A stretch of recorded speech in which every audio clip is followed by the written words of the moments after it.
Hi guys, welcome back to a new episode of Finance and Crypto Guide. Today in this video, I'm going to show you how you can log into your Origin Bank mortgage account. Keep watching the video till the end.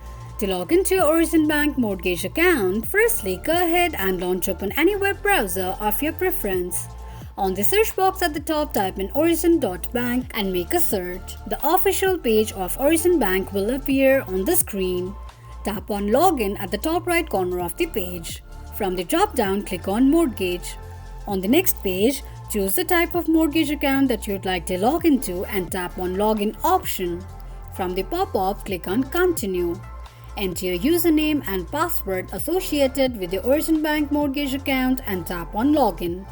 In case if you don't remember your username or password, click on the link that says Forgot Username or Forgot Password option.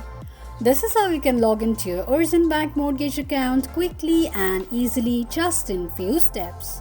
If you have any thoughts or queries, let us know in the comments section.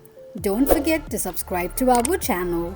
Also press the notification bell icon so that YouTube will notify you whenever we post a new video. I hope this video was helpful to you.